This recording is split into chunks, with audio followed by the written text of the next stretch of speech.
안녕하세요. 취준생의 실업병과 백수병을 말끔히 치료해줄 잡닥터 강은정입니다. 잡캐스터 채용 예보를 통해서 롯데 홈쇼핑 채용 소식 들으셨죠? 오늘도 변함없이 경쟁자들과 차별화되는 특별한 자소서 작성에 도움을 드리기 위해서 잡닥터가 여러분을 찾아왔습니다. 자소서 작성 전에 사전 분석 과정을 철저하게 진행해야 되는 것은 잘 기억하고 계시죠? 자소서는 여러분이 얼마나 직무에 적합한 능력을 가졌고 그 기업에서 원하는, 찾는 바로 그런 인재인지를 증명할 수 있는 서류이기 때문에 첫 번째는요. 사전 분석을 통해서 직무 적합 키워드와 기업 적합 키워드를 도출하고요. 두 번째는 자소서에서 강조할 중요한 핵심 키워드를 선정하고 세 번째는 이를 바탕으로 자소서 마인드맵을 작성해서 자소서를 좀 효율적으로 작성해야 합니다. 자, 그동안은 그 기업 분석을 통해서 기업 핵심 키워드 도출하는 것을 여러 번 알려드렸으니까요. 오늘은 직무 분석의 효율적인 방법인 직업 분석을 통한 직무 핵심 키워드 도출 방법을 친절하게 알려드리겠습니다. 그 롯데 홈쇼핑 2020년 하반기 신입사원 채용에서는요, 영업관리, IT, PD 등 총 4개의 직무 분야에서 채용이 이루어지고 있는데요. 이 시간에는 특별히 IT 직무에 해당하는 컴퓨터 시스템 설계 분석과 직무 분석 방법을 살펴보겠습니다. 일반적으로 직무 분석은 채용 공고 분석이라든지 채용 관련 홈페이지 분석이라든지 NCS 직무기술서 분석이라든지 워크넷 홈페이지 분석 등을 통해서 가능합니다. 이번 시간에는 워크넷 홈페이지 분석을 통해서 직무 핵심 키워드를 도출하는 방법을 알아보겠습니다. 직업 중에서도요, 그 컴퓨터 시스템 설계 및 분석사라는 직업이 있습니다. 하는 일을 보면요, 조직 운영에 필요한 효율적인 정보 시스템을 구축하기 위해 이용자의 요구사항과 사용 환경, 기술 특성 등을 분석하고 최신 정보통신 기술을 이용하여 시스템을 설계하며 시스템 구축 완료 후 사용되기까지의 모든 업무를 총괄한다. 그래서 일단은 그 정보 시스템을 구축하기 위해서 이용자의 요구사항과 사용 환경 등을 살펴야 되기 때문에 일단은 고객 맞춤형 서비스라는 키워드를 도출할 수 있고요. 그 다음에 이용자의 요구 사항을 파악하기 위해서는 일단 소통 능력이 뛰어나야 돼요. 그리고 이것을 분석을 해야 되기 때문에 논리적 분석력이 필요하고요. 그 다음에 시스템을 설계해야 되기 때문에 설계 능력, 그리고 이런 모든 것을 총괄할 수 있는 기획 능력, 그 다음에 협력, 이런 능력들이 필요합니다. 자, 그 다음에 수행 직무를 살펴보면요. 시스템 구축 의뢰가 들어오면 새로운 그 시스템이 수행해야 할 기능과 특성, 데이터베이스 성격, 비용 등을 종합적으로 분석한다. 그렇기 때문에 이게 이제 그 기업체나 대학교, 병원 등에서 그 의뢰가 들어오면 하는 거기 때문에 일단은 서비스 마인드가 필요하고요.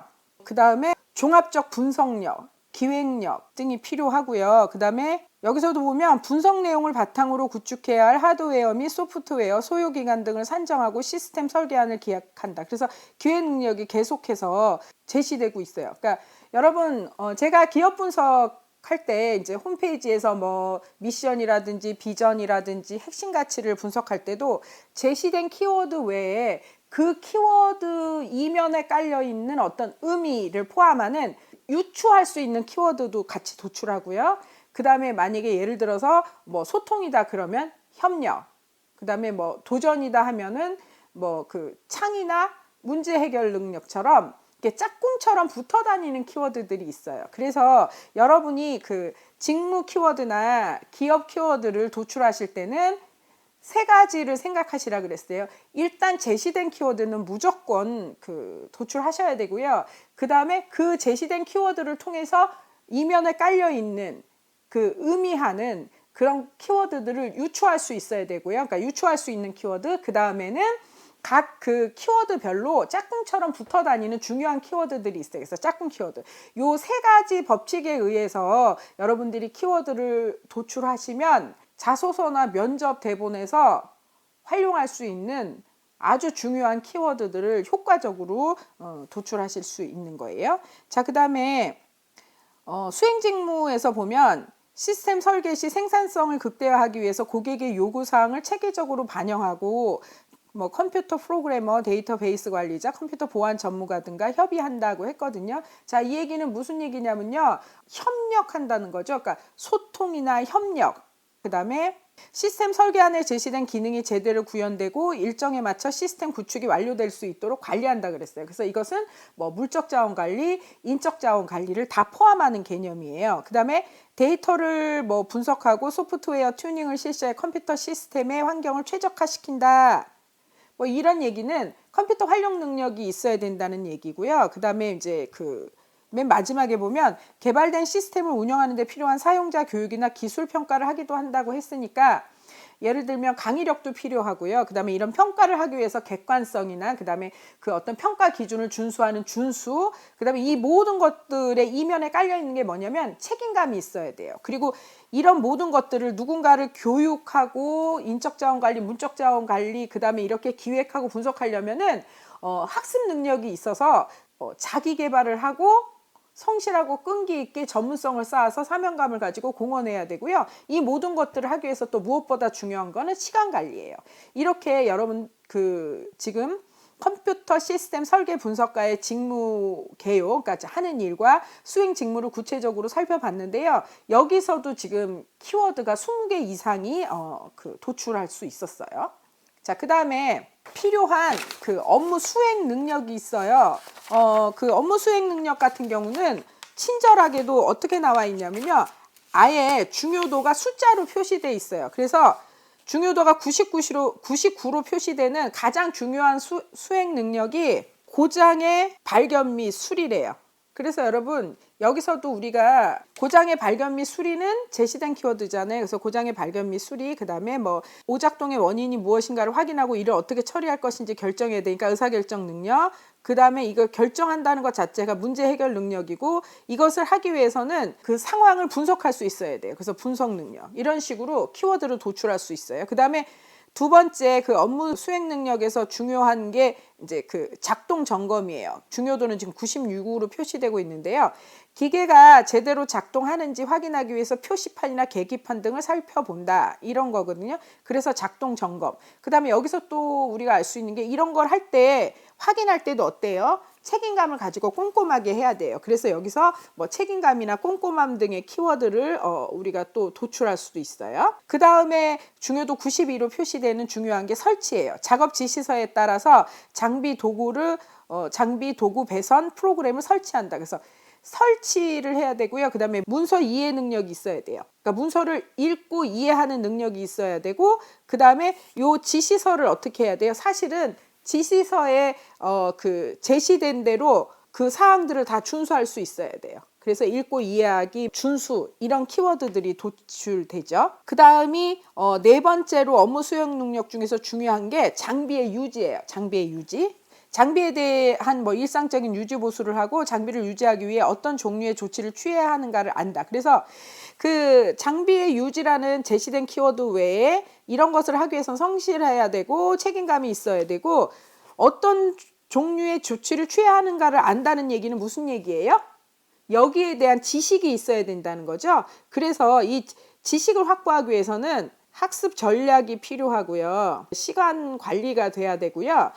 그 다음에 시간 관리만 되는 게 아니라 이게 자기 개발 의지가 있어야 돼요. 그리고 자기 개발을 하고 나서 사명감을 가지고 전문성을 발휘해서 뭐 공헌을 한다든가 이런 식으로 이 장비 유지라는 어떤 제시된 키워드 외에 성실, 책임감, 학습 전략, 시간 관리, 전문성, 자기 개발, 사명감, 공헌 등의 키워드들을 더 유치할 수 있는 거죠.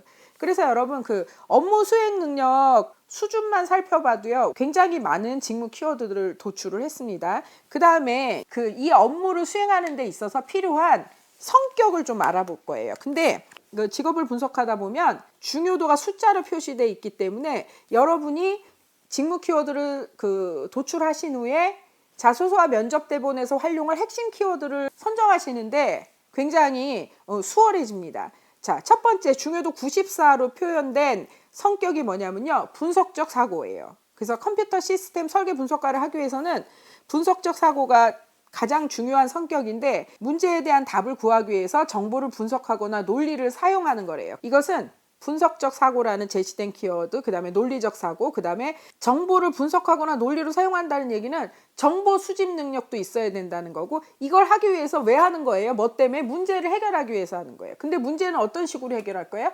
창의적으로 해결할 거예요. 그래서 뭐 예를 들면 문제 해결 능력, 창의력까지도 우리가 알 수 있는 거고요. 자, 그 다음에 컴퓨터 시스템 설계 분석가한테 중요한 두 번째 90으로 표시되는 두 번째 성격이 협조예요. 자, 협조에 대해서는 새로운 아이디어를 산출하거나 어떤 문제를 해결하기 위해 기발한 아이디어나 대안을 생각해낸다, 이렇게 돼 있거든요.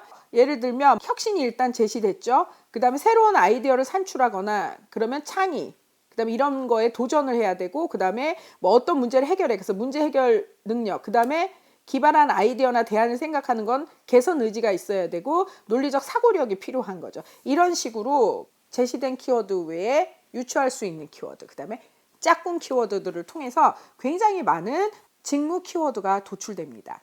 자, 여러분, 컴퓨터 시스템 설계 분석가라는 직업을 분석해 봤더니요, 뭐 고객 맞춤형 서비스, 소통, 논리적 분석력, 설계 능력, 기획력, 협력, 물적 자원 관리, 인적 자원 관리, 뭐 컴퓨터 활용 능력, 강의력, 객관성, 준수, 책임감, 학습 능력, 시간 관리, 자기 개발, 성실, 끈기, 전문성, 사명감, 공헌, 기술 설계, 고객 맞춤형 서비스, 소통, 기술 분석, 계속해서 또 그 숫자의 중요성도 숫자를 어떤 이 키워드의 중요성이 숫자로도 표시됐지만, 이렇게 우리가 도출을 해보면요, 그 세 가지 방법이잖아요. 제시된 키워드, 유추할 수 있는 키워드, 짝꿍 키워드를 도출해 보니까 어때요?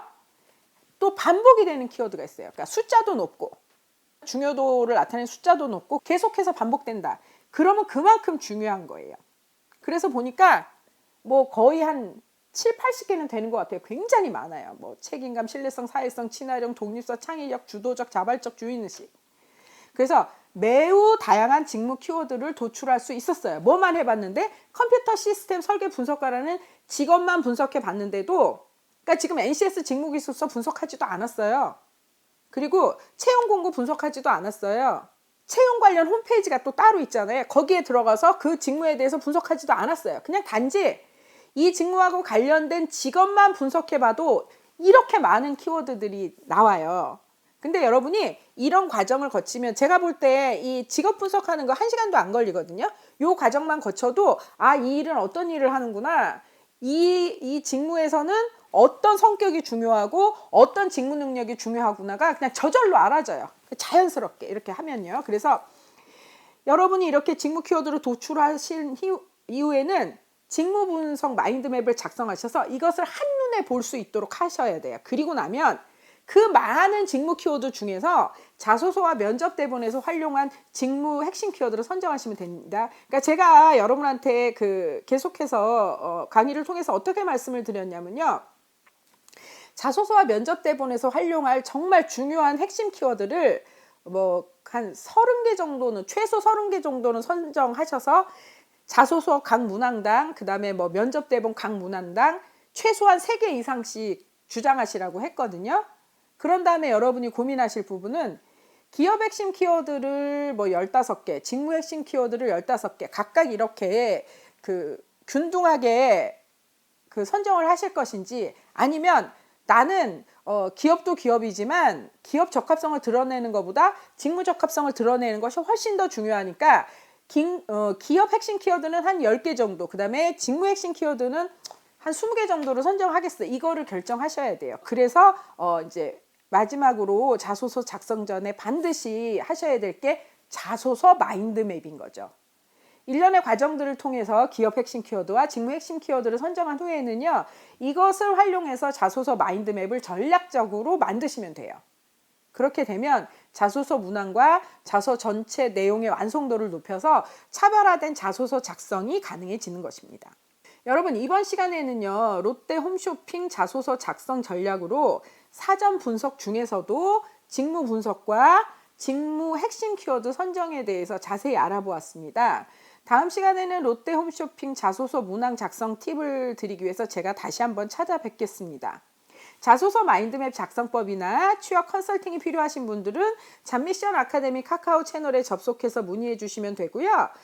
다음 주 15일부터 매주 목요일 밤 10시 다양한 주제로 무료 컨설팅 서비스를 진행할 예정입니다. 무료 컨설팅 서비스에 참여하실 의사가 있으신 분들은요, 잡미션 아카데미 카카오 채널에 접속하셔서 참여 의사를 밝혀주시기 바랍니다.